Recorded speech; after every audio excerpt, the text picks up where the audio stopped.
तो hello friends, welcome to my YouTube channel deep learning. और आज का हमारा टॉपिक है ड्यूस एक्स मकीना, जो कि एक प्लॉट डिवाइस है जिसका उपयोग प्लेराइट्स प्लॉट को रिजॉल्व करने के लिए करते हैं।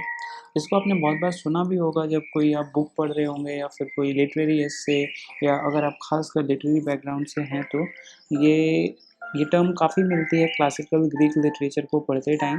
तो आइए इसको थोड़ा जान लेते हैं, इसको सरल और सीधी भाषा में क्या है।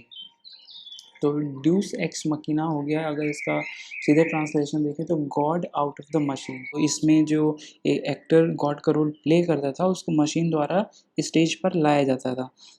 वहीं से ये टर्म बनती है। मशीन द्वारा कैसे लाया जाता था, जैसे अभी आज के टाइम में रामलीला होती है, वहाँ पर हनुमान को लेके आया जाता है उड़ते हुए, अगर आपने कभी टीवी में देखा हो तो उसी तरीके से आप समझ सकते हैं इसको।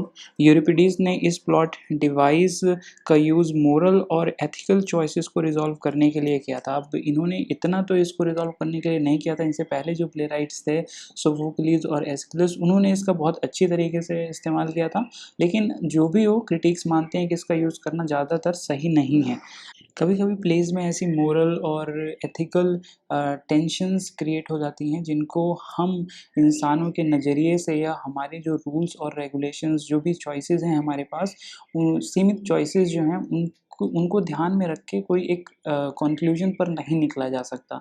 अब तो ऐसे सर्कमस्टांसेस में कोई अदर वर्ल्डली कैरेक्टर ज़्यादा सही होता था, जिसके ज़रिए वो मोरल और एथिकल सिचुएशन को टैकल किया जाए और ऑडियंस को गलत भी ना लगे। जैसे कि वहाँ पर ऑडियंस भी रहती है और वहाँ उनके भी कुछ न कुछ परसेप्शन, उनके भी कुछ न कुछ मोरल एथिकल चॉइसेस रहती होंगी, तो उन सबको, और डिफरेंट एज के भी रहते होंगे, तो सबकी अपनी-अपनी एक थिंकिंग रहती है, परसेप्शन रहता है, तो उसको कैसे टैकल किया जाए।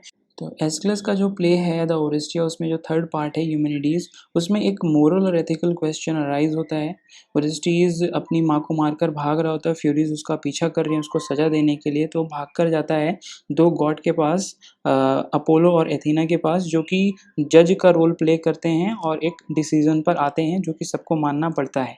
तो यहाँ पर ऐसी जो ये वाली सिचुएशन जो क्रिएट हुई थी कि एक बेटे ने अपनी माँ को मारा, अब इसका आंसर कौन देता? अगर प्लेराइट देता बिना किसी अदर वर्ल्डली क्रिएचर या फिर गॉड को लाए बिना, तो कहीं न कहीं वो डिसीज़न कंट्रोवर्शियल होता है, क्योंकि ये बहुत ही डिफरेंट होता ऑडियंस को डाइजेस्ट करने के लिए, कि कोई एक बेटा जो है वो अपनी माँ को मार के भाग रहा है, और अगर अगर पूरा देखा जाए तो कहीं न कहीं कुछ लोग सिम्पैथाइज़ भी करेंगे, तो जो डिसीज़न होता अगर वो फ्यूरीज़ के पक्ष में जाता, तब भी कुछ लोग नाराज़ होते, और जो ओरेस्टीज़ के पक्ष में जाता तब भी कुछ लोग नाराज़ हैं होते। तो अब इनको रिज़ॉल्व करने के लिए, तो वो जब गॉड को लाया तो गॉड की बात तो माननी ही पड़ेगी सबको। तो ऐसे ही बहुत एग्ज़ाम्पल्स आपको एपिक में मिलेंगे, ख़ासकर होमर की द एलियड और ओडिसी, और इसके अलावा आप शेक्सपियर के प्लेज़ में भी देखेंगे, जैसे एज़ यू लाइक इट में।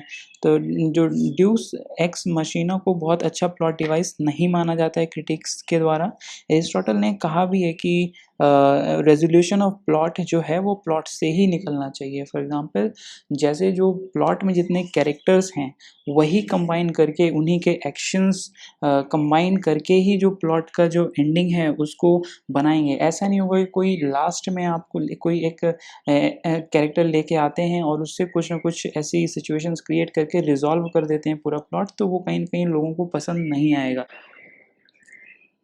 तो यही कहा है एरिस्टोटल ने कि जो भी कैरेक्टर्स इन्वॉल्व्ड हैं प्ले में, उन्हीं से ही उनका कॉन्क्लूजन निकलेगा। कोई बाहर से कोई डिवाइन डिवाइस को नहीं लेके आया जाएगा कि वो प्ले की एंडिंग को रिज़ॉल्व करे।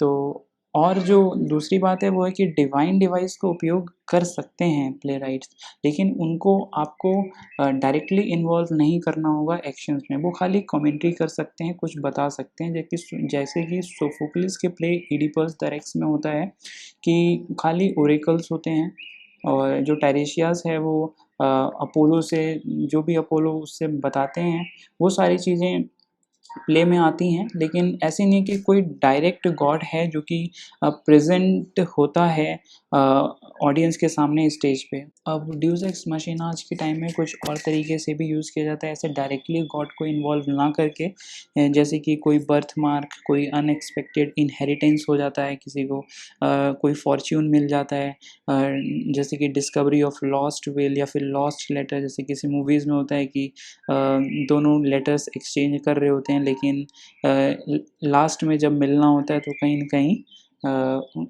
दूसरे को लेटर नहीं मिलता, या फिर कोई दूसरा बीच में से पढ़ के फाड़ के फेंक देता है। तो इस तरीके की जो डिवाइसेज़ हैं, इनका यूज़ भी कहीं न कहीं इसी में ही इंक्लूड किया जाता है ड्यूस एक्स मशीना में। निशी ने भी कमेंट किया है कि जो ड्यूस एक्स मकीना है, उसका use false sense of consolation देता है ऑडियंस को।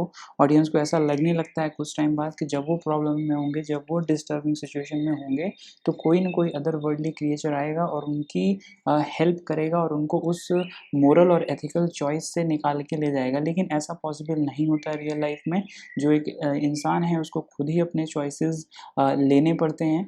तो इसलिए इन्होंने ड्यूस एक्स मकीना का यूज़ मना किया है, और वैसे भी कहा है कि ये बहुत बेस डिवाइस है कि इसको यूज़ करने से खाली एक प्लेराइट अपनी ड्यूटी से बच सकता है कि वो प्ले को रीड करने वालों को और देखने वालों को एक सही डायरेक्शन में नहीं ले जा पाता। तो इसमें एक प्लेराइट की डिफ़ीट है, तो इसलिए इसका यूज़ मना है। तो यही था आज का वीडियो। आशा करता हूँ आपको पसंद आया होगा। पसंद आया तो लाइक, शेयर, सब्सक्राइब करना ना भूलें। Thank you for watching.